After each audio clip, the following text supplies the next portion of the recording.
I'm Brian V, and this is Why We Work. Today, I have the great pleasure of speaking with Sabrina Runbeck. Sabrina is a surgery provider.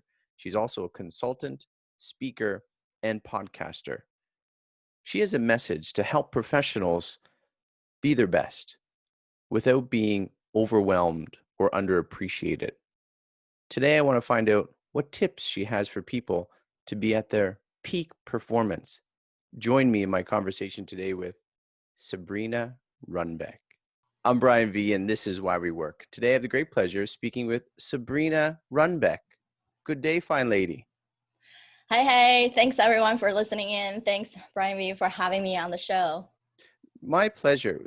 What I started doing recently is asking people about their industry and then a little brief bio. So what industry, Sabrina, are you in? And can you tell us a bit about yourself? Yeah, so I work as a heart and lung surgery PA, and that means anything in the chest, you have a problem, people come to us. And on top of that, I have more than 10 years experience in public health and neuroscience. So through my own journey of moving across the world from when I was younger, 12 years old, flew from China to the US. And when I got here, really my mom was still going to school herself, and she got into a car accident. So every weekend I have to be going to the flea market just to sell some pots and pans, get things going, and to contribute in some way. Now, for people who are in their teenage years, I think I was in that position of just still learning English and discover who I am. But that also taught me what hard work means.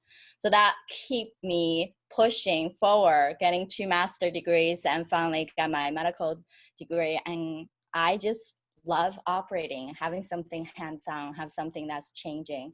So I got into heart lung surgery, moved to Houston, one of the best cardiac centers are all here. And finally thinking like, hey, made it.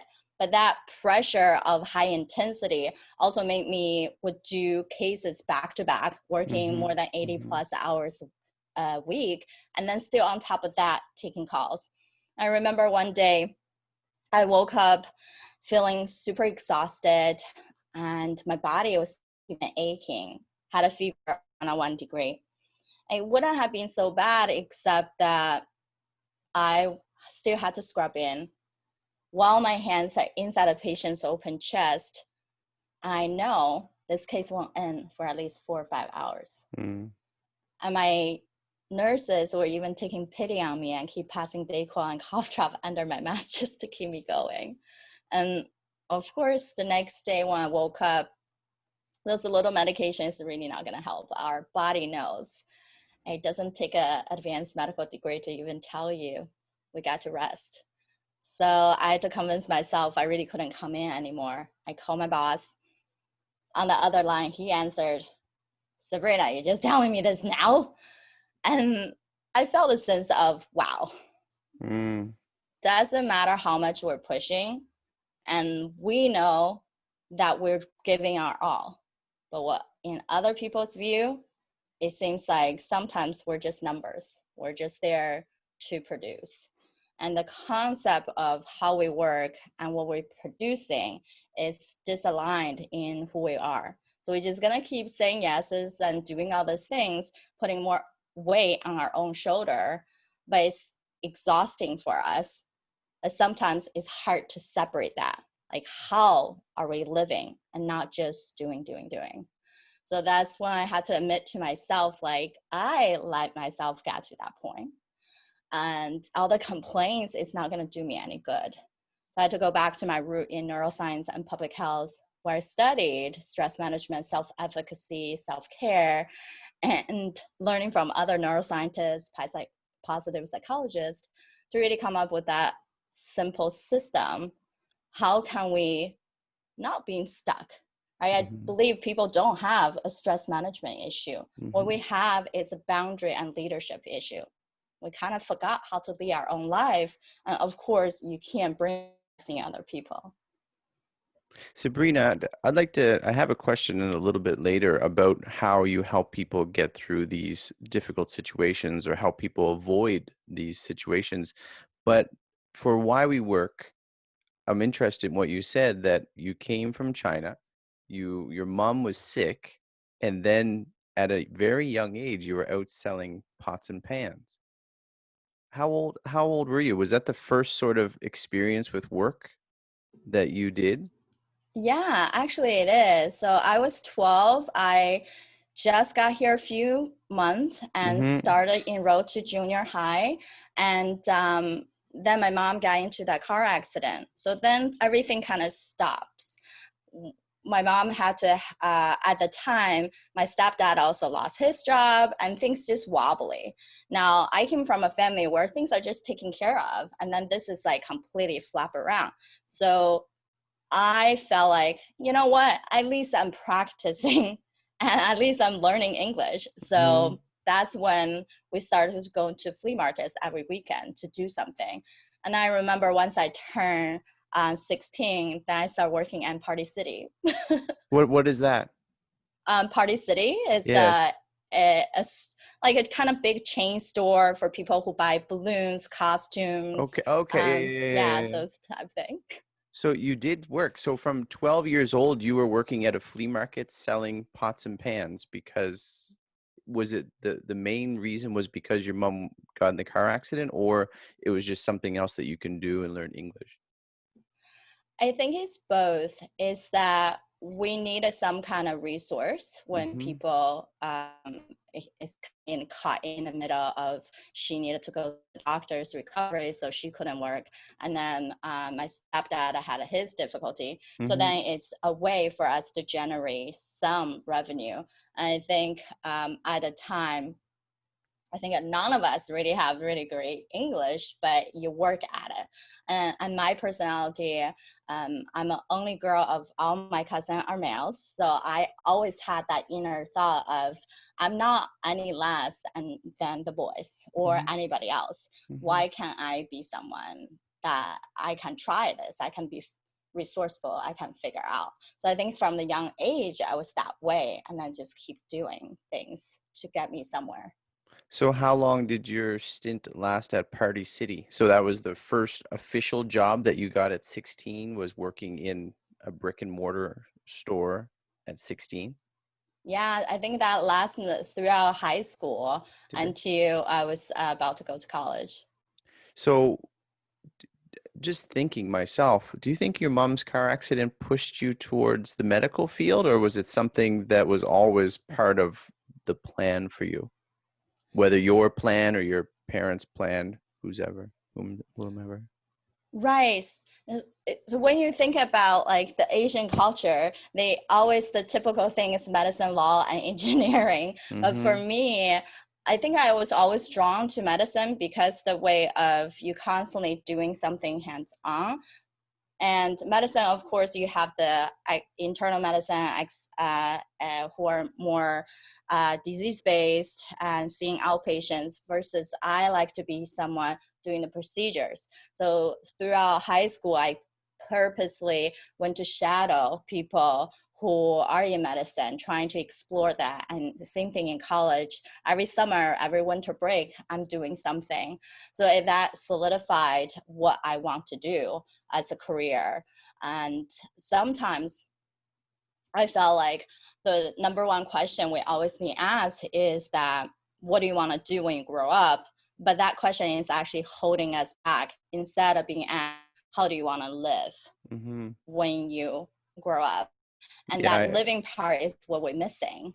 I find that question, and I realized it over the last year or so, that someone that I interviewed mentioned how debilitating or how much pressure is put on people when they're asked, what do you want to be when you grow up? Because a better question or an idea would be, what would you like to experience?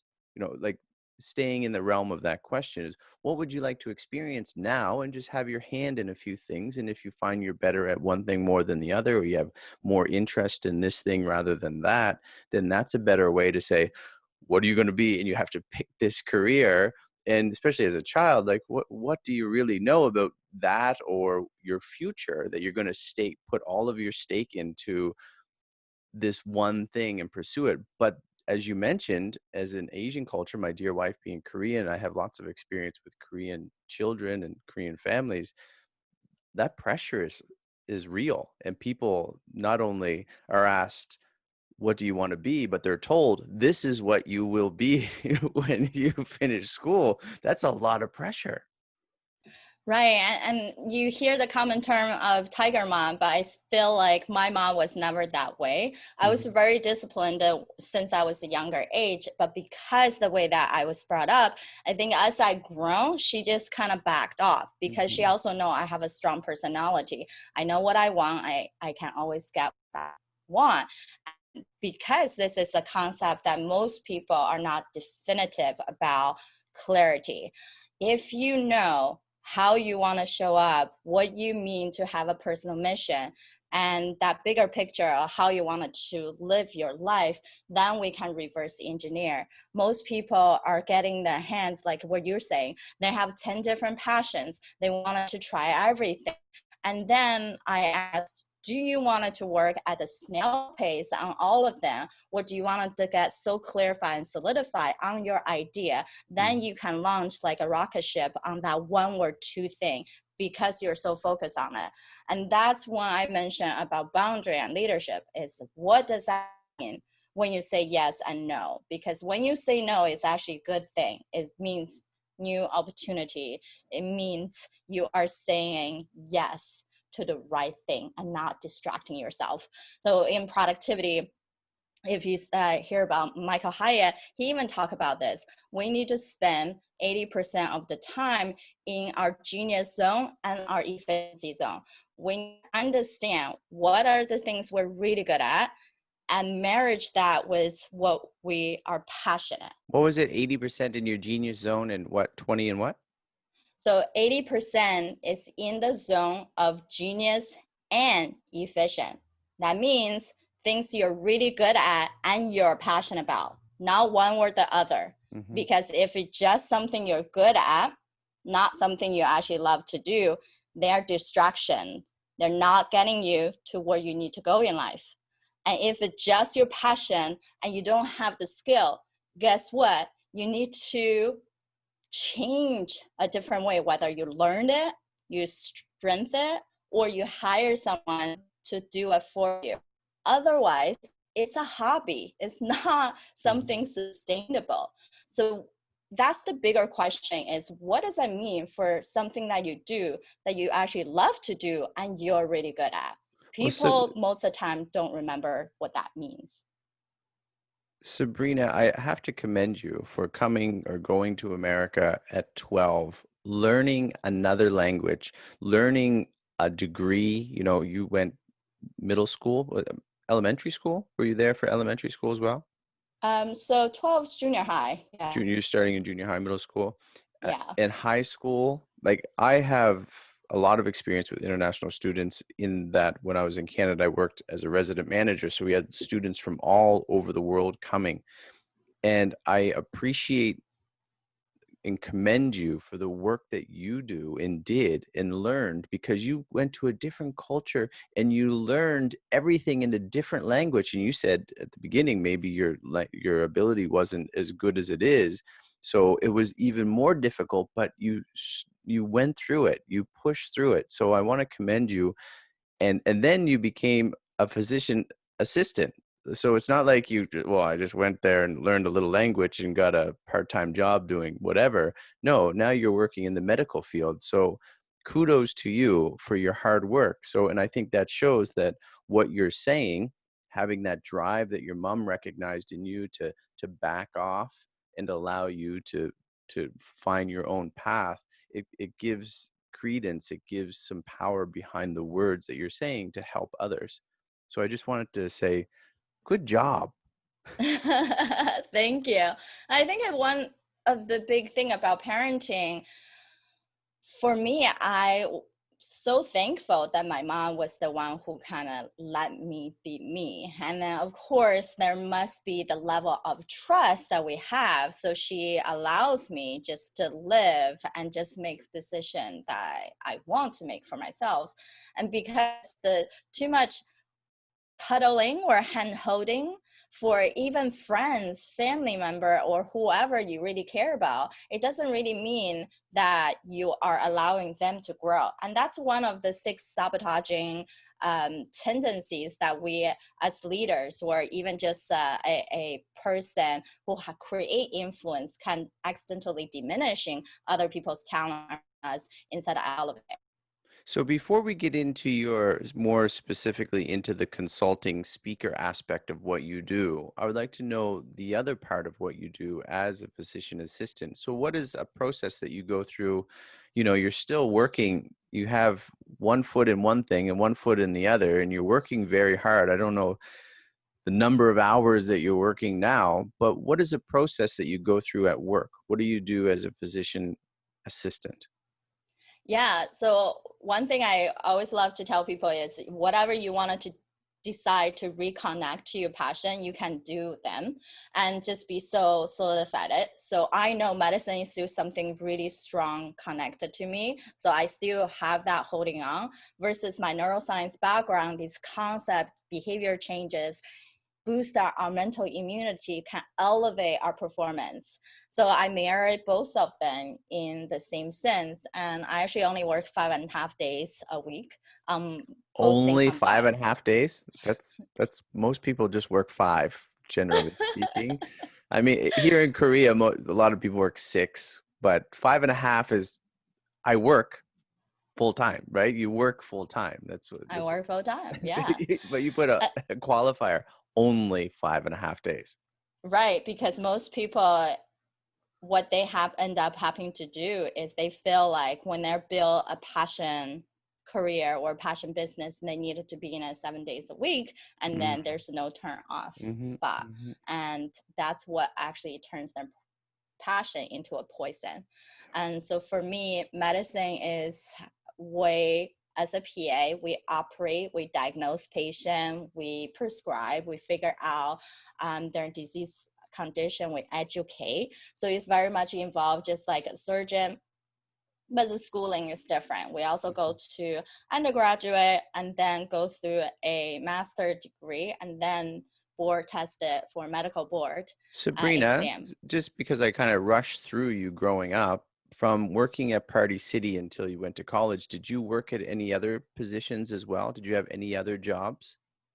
Yeah, so when I was doing my master degrees in public health, I worked at a primary care office, internal med, doing medical assisting, and also work at mental health uh, company where I would go into homes for adult with mental retardation and really help them on a daily functioning. Okay. So a lot of things is combined into the medical field Yeah. and can help me to really learn how to engage with your patients and what that really mean for me and where do I want it to go as I advance with my degree.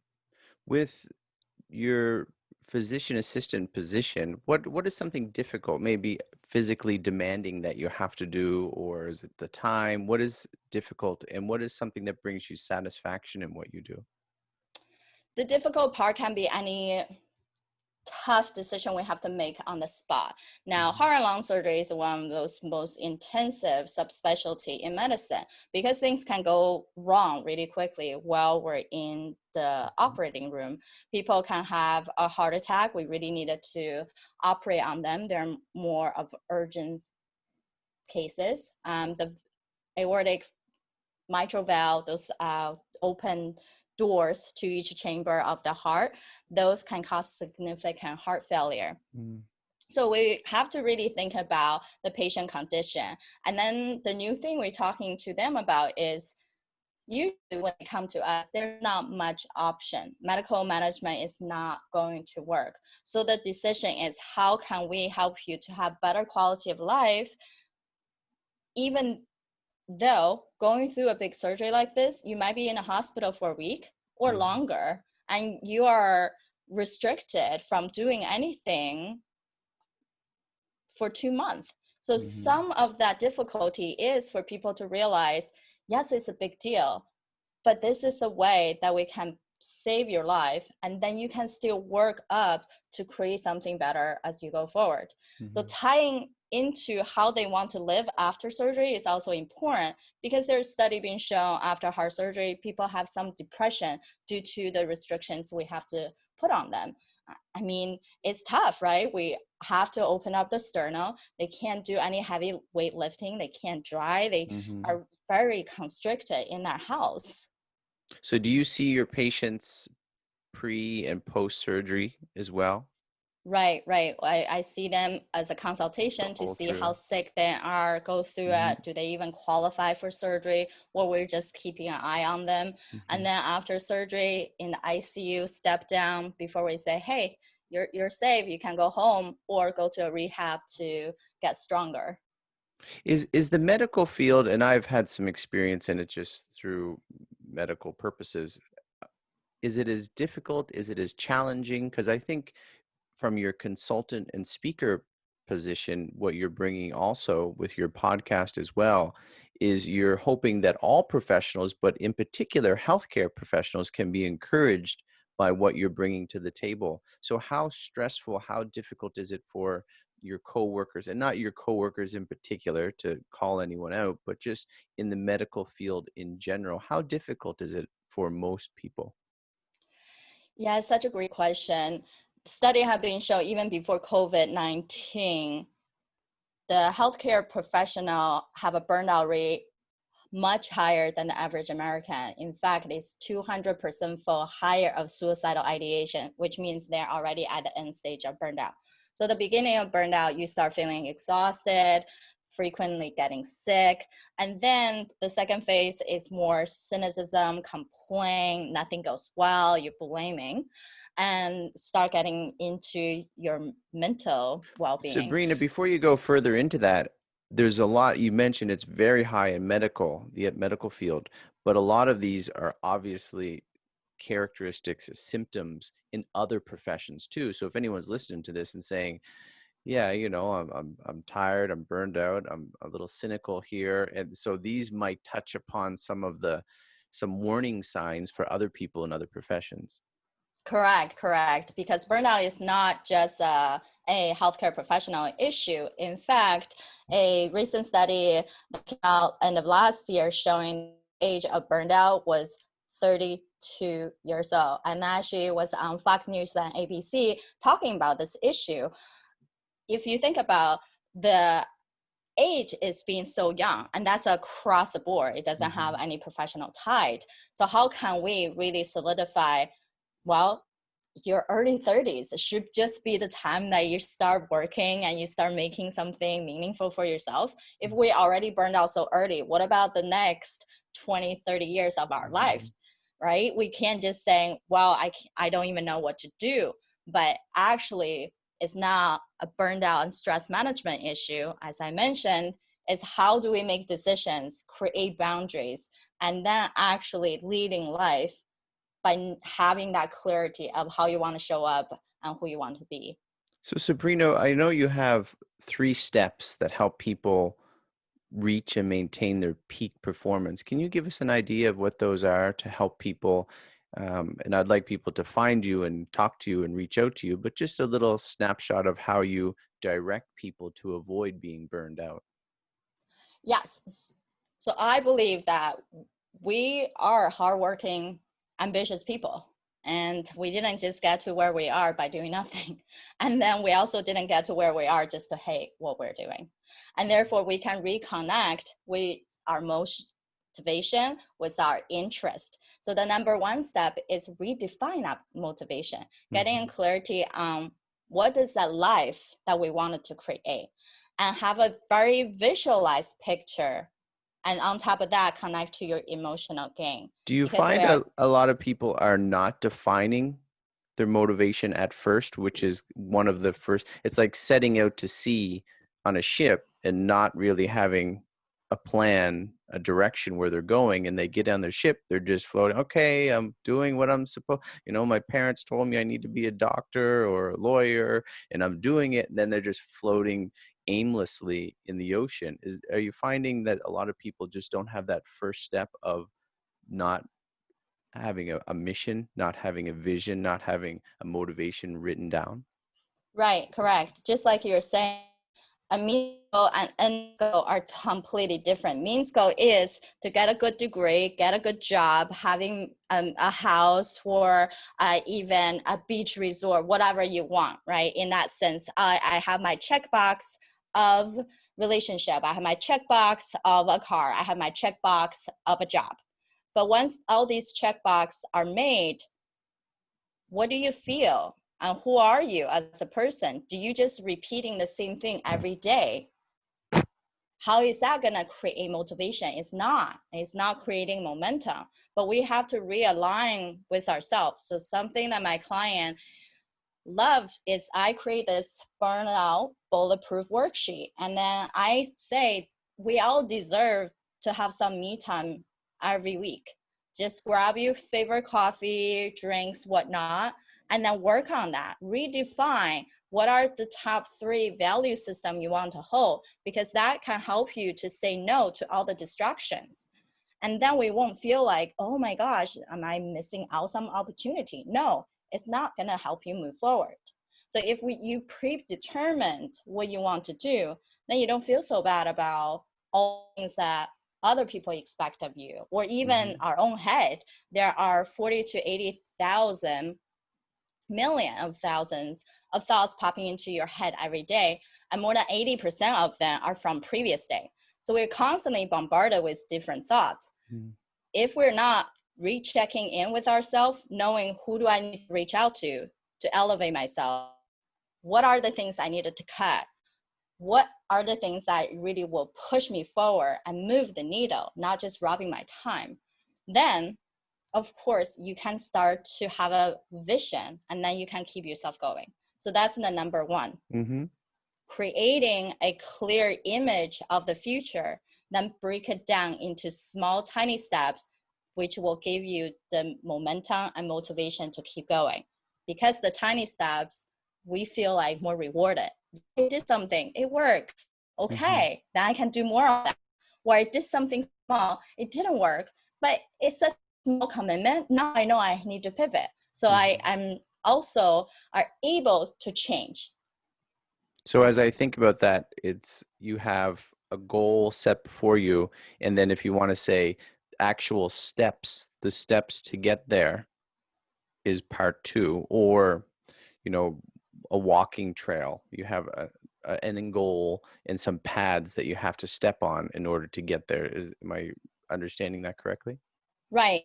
I don't want people to do a whole plan for everything, right? Whether you're the big organization, run your own business, I recommend let's reflect on last year. What worked for you? What really ignited you? Right? We're always going to find good things within the bad. And then we can use to plan out your next best 90 days. And even think, can you just commit to do today and the next week? So the short-term commitment is actually will help us to go forward. So your step 3, so first one is a mission, a motivation, a written goal, clear image, so, your steps for part 2, and then part 3. So actually those are part 1. It's redefine your motivation and create momentum is part 1. It's still part 2 is reboot your immunity of your mental immunity, because in positive psychology, we say success is measured by intelligence, right? Your IQ, EQ, all the degrees, all the experience you had to work toward something, and plus PQ, which means what are the sabotaging tendency? There are 9 of them, between judgment, controlling, pleaser, avoidance, all that things. If we know our sabotaging tendency, and then learn to neuromodulating, pivot ourselves into that empowerment state, right? Become more empathetic, be innovator, be creative, right? And then you can really be successful, because it doesn't matter how many degrees, how many letters behind our name, they're just knowledge base. If we're not using them correctly, we're still allowing our sabotaging tendencies pull ourselves down. So master our psychology is a huge component of how to feel satisfaction. Okay, so it was number 1, setting your goal, setting your steps, and then two, getting empowerment over your mental capacity. Correct. And then our last step is reboot your efficiency by having micro vacations. So what that means is we all have natural energy cycles within us. And there's 4 different types. If you know your natural energy cycle, you can control your sleep better, work out to reboot your energy. And I also teach people within 2 minutes to reset your energy and focus. We don't really need to take a whole half hour, 20 minutes to do yoga meditation. We can do these smaller exercises, really knowing your body, your breathing, and change your mind's thinking. So then you're not carrying any burden from one event to the next. You're starting fresh throughout the day. So the biggest problem most people is they work so hard, and by the time they go home, they're so exhausted and they sit down on the couch, they can't even do anything. And then after dinner, they're already needing to go to sleep. And how is that really creating a meaningful life? No. Yeah. So can reboot our energy throughout the day, it actually allows us to be more focused, spend less time to do each task instead of, oh, give me 5 minutes, let me just finish this email. And then 5 minutes later, you're probably still working on it and not done. Yeah, and that last point of many people, and myself included, if something happens negatively in the day, you're carrying it over to the next moment and the next hour and then throughout your day. And it would be to everyone's advantage, even not yourself, but other people around you, to reboot your mind and think differently about what you're experiencing and have that little mental vacation and to refresh and be more efficient in your work. Yeah, exactly. You all deserve this. I think in many people I talk to, doesn't matter if they're our consultant or they in medicine or law, we all feel like, oh, there's so much to do. I can't even cross out my to-do list. I don't even know what the next level means to me because they are just constantly doing stuff and never allow themselves to reset.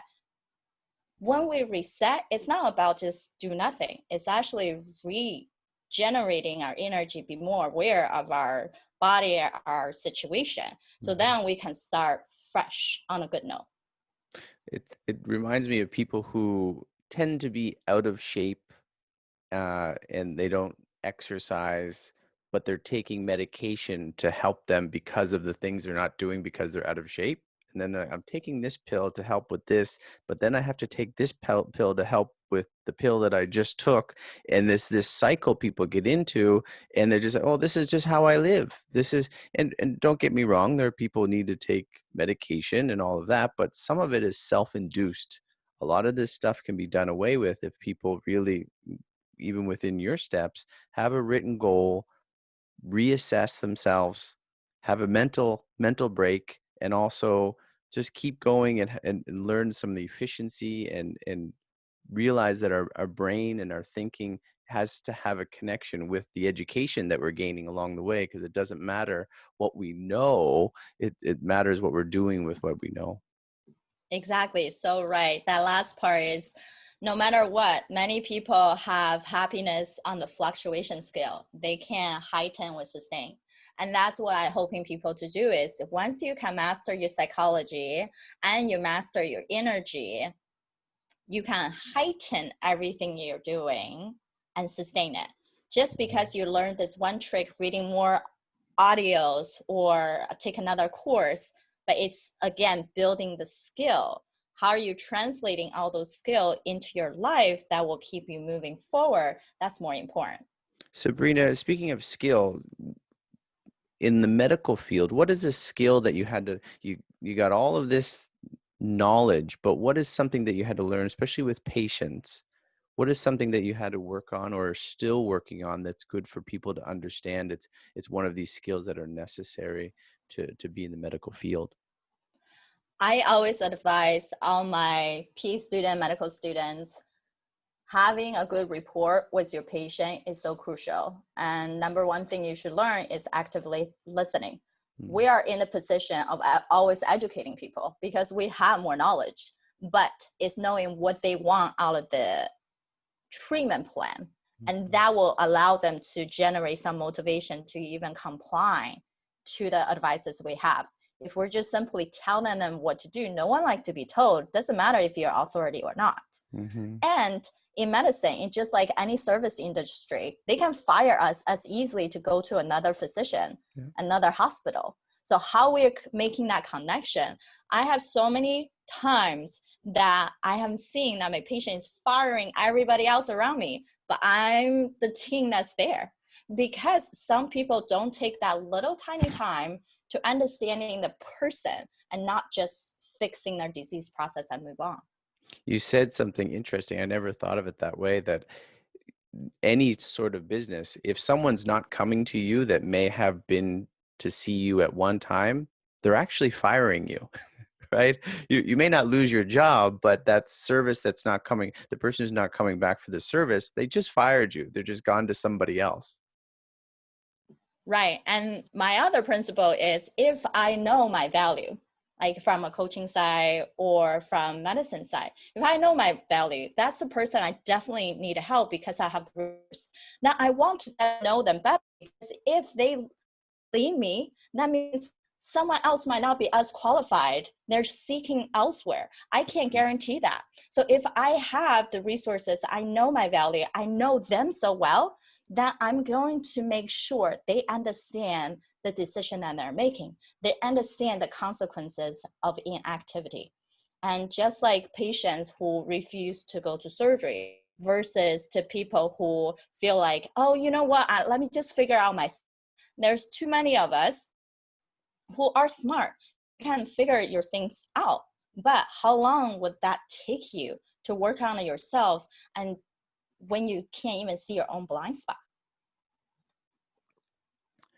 Sabrina, what is your number one? So you're very productive. You said earlier to me you only work 5.5 days, but you're also doing consulting. You're doing this. This takes up your time, but you also have friends and all of that. What is your number one? What is your mission statement? So my mission is I support ambitious professionals, especially who consider themselves busy, who think there's more to life. How can we actually save ourselves time from just working for the sake of working and gain back at least 8 hours per month and increase your productivity by 30%. So then we can be both a powerhouse in your career and a passionate person in life without feeling that overwhelmed, underappreciated, or undervalued. And at the end of the day, everyone wanted to live comfortable and fulfilled. But if we're just driven by the happiness part, it's also hard to chase happiness. But if we live in fulfillment, knowing it did matter to the people around us and then to bigger society, then we can keep going. It's I think I need to commend you again because the idea of working with someone alongside of you, for instance, in the hospital, and there's lots of people who know there's a problem, right? They have burnout. They're not really content. They don't have a mission. But then for you to come in and say, well, here's ways we can, all work together. So we have this part of our job that we have to do. We know this is what we have to do, but here's the other side that's giving us the challenge. And for you to come in the workplace and say, listen, I'm working on this outside of work on how to help people just like us. So I commend you again for taking the initiative because not all people do. Many people face similar problems in the workplace, but there's not the go-getter, the person who's willing to really think about it and go through the process of how can we have a solution so we can do the job that we love to help the patients that we love, or provide the product or service, whatever it is we're doing, rather than just getting in at the water cooler and complaining like everyone else, or being sad or depressed, however you want to look at it. So I think you're doing a very good job. Sabrina, is there something that you do, that you have a tool that you have in your work that just you need, it keeps you most efficient, something that's essential to you? Yeah, there's when I train people with the 3 steps and we break it into detail with 6. Mm-hmm. And some stuff I mentioned earlier is that burned out alignment worksheet, something you can do on a weekly Worksheet. basis. Mm-hmm. And for anybody who come to me as a client, I have them take a 100-question questionnaire on their whole life. So we're really looking at what are your number one blocker that's holding you back versus the elements of your life are actually driving you forward. So then we can leverage on your strength and bring out the weakness to the surface. Because most of the time when you think about avoidance tendency is, oh no, time will solve that, right? But time will never solve something that's still a problem. It will resurface. So if we proactively look at them and we acknowledge them and decide to do something about it, then it won't show up unexpectedly into later on your life. And on top of that, I also help people to train your positive intelligence with these activities. And through my coach has an app. So that's something you really don't even have to remind yourself to take these breaks, because the app reminds you, and then you're already working on these things to really change the way that we think, the way that we can pivot out of difficult situations. So is this your app? Is this something they have access through when they come for you for consulting? Right. So it's my account through the coaching that I Yes. have from one of the professors in Stanford. So Okay. for people who I coach, they also have the app access throughout the time that they are with me. So we have additional resources besides what we can train on the one-to-one level. Knowing, Sabrina, that your story is interesting, and your first experience with work, we always do chores and stuff around the house, but you were out selling pots and pans. You worked at Party City. You got into healthcare. You had difficulty in your job, so you kind of probably considered not doing it, but that's your business. But there's other people that are just getting into work, just like you. There's also other people in difficulties in their job, and they want to switch to another career. Do you have a tip for people who are just getting into work, or maybe just switching their career into something else? I think those are two different type of group. When Mm-hmm. people have never had a job, it's their first real job, you have to learn a lot about interpersonal skills. And that's the influence part when I mentioned earlier. How can you not accidentally diminishing those around you? There are 6 different types, and then track the talent to you. So when you have a new idea in mind that you want to implement for your team, people are not always pushing back because you know them so well and you know how to communicate and then deliver the message. Now, people who already pivot out, Mm-hmm. the downfall for many of them that I have worked with, they thought just because I change my job, things will be fine. But if you don't have the basic skills, removing your sabotaging tendency, no matter what new job you started, those things will still drag you down. You're still going to have repetitive issues. So doing more of reflection, diagnostic, and working with a cultural company, really think about are some of the internal systems. Do you have one? Not just to say, well, I know how to work, I do time block, yada, yada. But if you don't have a system to master your own psychology, to really understand how to be influential, then you're always going to go back to the same trouble. So that's why I say there's different things. The newcomers are just so excited that they have a job. So they start to learn the Mm-hmm. task, the doing part again, right? Like we're so focused on the doing. And we also need to learn the interpersonal part, because that's how we wanted to continue to move forward once you become efficient and you become the expert in your field. Now, the people who are pivoting, start thinking about what are the troubles that hold you in the previous job. How can you pivot those out? What are the sabotaging tendencies you have? And if you don't know, then talk to someone. And so you can get yourself to a spot that you're not gonna feel like, oh, this is new and exciting new career, but I might be bored, or I don't see how I imagine this job will give me.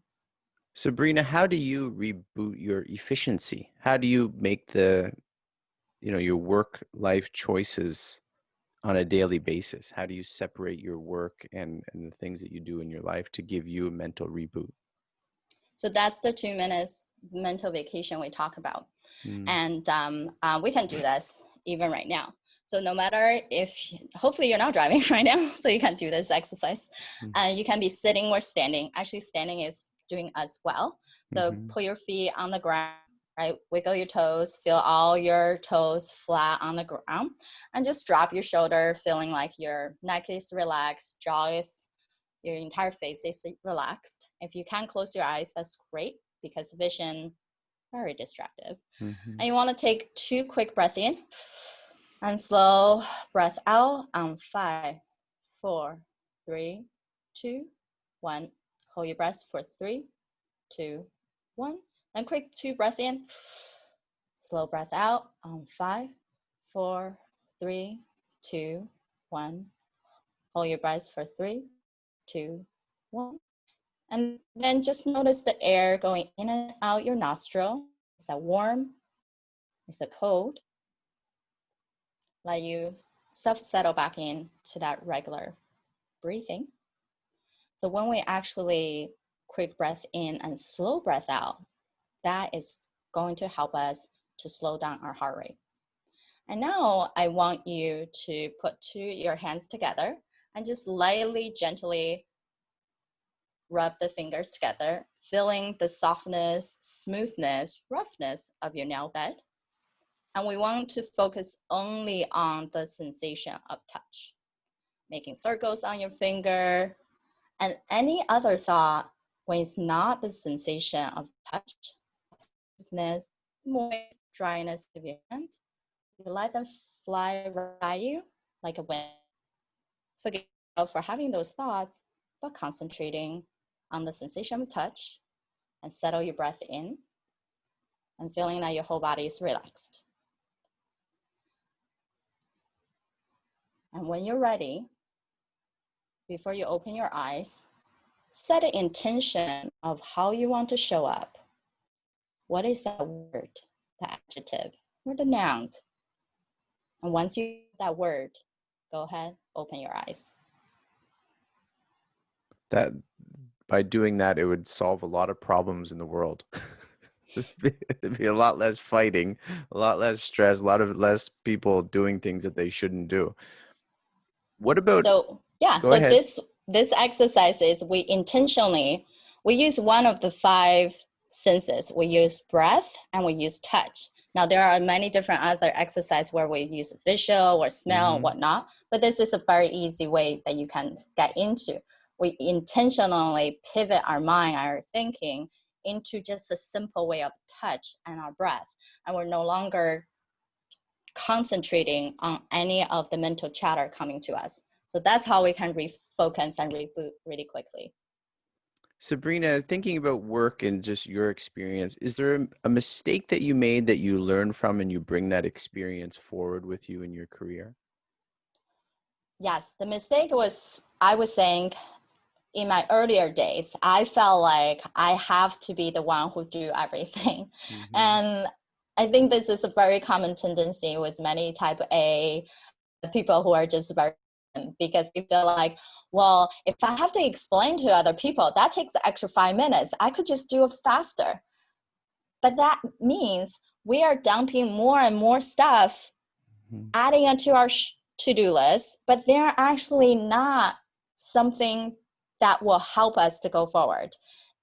We don't have enough trust in other people, and that's why we feel like we need to control, and it creates more anxiety for ourselves and then robbing our own time.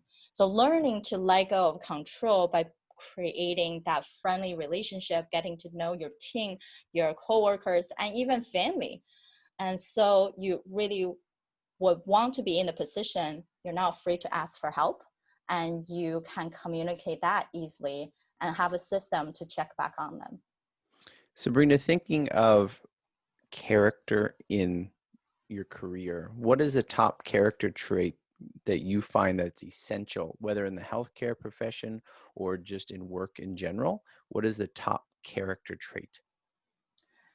I think the top character trait is knowing that we don't work alone. So the best thing we can do is understand how can we create a network? How can we connect to other people better? In healthcare, as heart-lung surgery, people don't just come to us. They needed to go see their primary care, cardiology. That means when they have a trust with us, then the patient is referred to us, just like any other field. Now, if we didn't have any connections, we wouldn't even be on the show and having a conversation. So putting yourself out there to make that deliberate connection and coming in from a position that all you want to do is to connect, is to figure out who they are, if you can add value. And that's all it matters, because things just gonna go back. That's kind of like transparency or being authentic to being able to work in a team and to connect with other people. What about your view, and especially coming up from an Asian culture where I have a lot of experience, that education is so important? What is your view on education for people who may not get into a professional field of work, but what do you think is important or not important about education, whether formal or informal? Right. It all depends on what you want to do. There's a structure for certain things, like medicine, you have to get certain degrees, a nursing, APA, and medical. And that's the structure that is set. So if you choose to go down some career path that has the steps already set for you, then that's the clarity you have to give to yourself. Yeah. I'm going to be committed for X amount of years to do this, because that will match my future value. Most people, when they start doing either an additional degree, even some of my clients, they already are well known, but they wanted to go higher up. So they are asking, oh, Sabrina, should I get an MBA? Should I get another PhD? Then my question is, why? How is this going to help you? Just have those letters behind your name, those additional ones, not necessarily. You still need the connection piece first. You need to see what the gap there is so you can fill that gap, and not just arbitrarily thinking a degree will equal a happiness, or degree will equal a certain amount of money that you can generate on top of it. Because this input-output thing, your output is ROI, right? Most people just thinking, oh, I did this, it should give me some value system. But what else is missing is your future value. Does it align with what you want in the future? And does it align with your future lifestyle? Also, does it align with helping you to grow as a person? I did not, growing up, think forward enough into research. So taking a doctor, for instance, or someone in the medical field or some other professional position, really do your research to find out what are the requirements, so that you're not, you shouldn't be surprised. If you have a goal of being a certain profession, you shouldn't be surprised that, you have to take a master's degree after high school, or a doctorate degree, or you have to do the residency, or you might have to get further education along the way. You should have that at least, but also answering why is very important, of why you're going to do this. Why is this necessary for you? Is this something that you really want to do?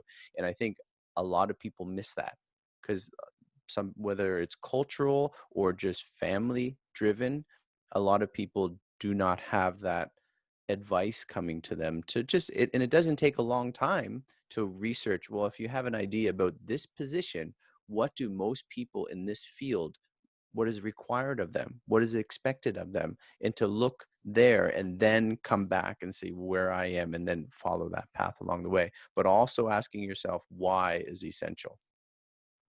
Correct.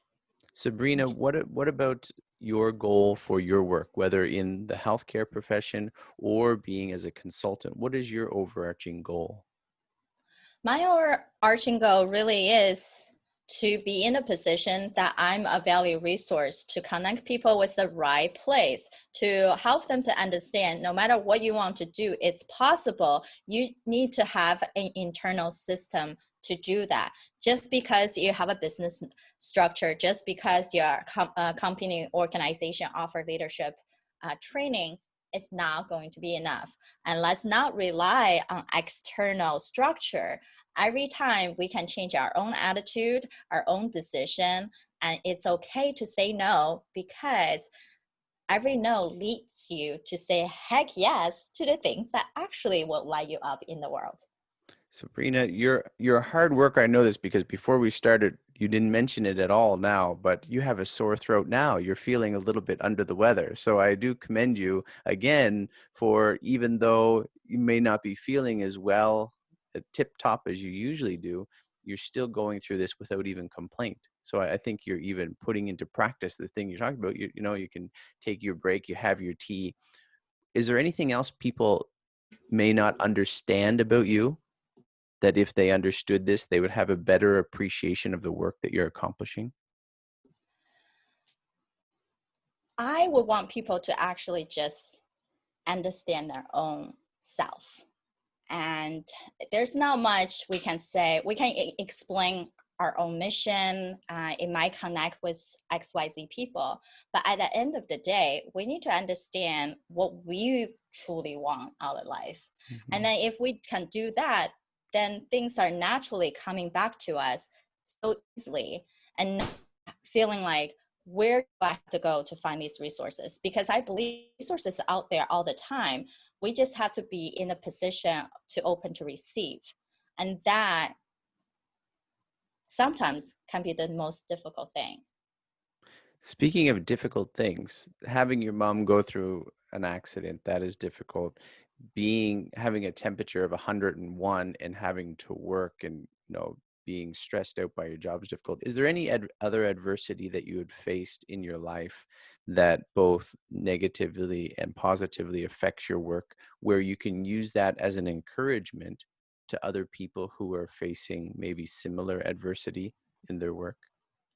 Yeah, I think relationship is a crucial part of all of us, whether it is your significant other, family, friends. We need to have that. One of the thing that when speakers come on to my show, I have them take this 3 minutes assessment. A lot of them, the shorter end of things is social connection and relationships. And now we question, do we really work to live or live to work? Mm-hmm. And I think I was in that position when I was stuck in doing surgeries back to back, working that 80 plus hours, like doesn't seem like there's an end of the day. I was missing out on a lot of my relationships, and used to want to go out, hang out with friends and have your partner, but also knowing how are you supporting each other matters a whole lot.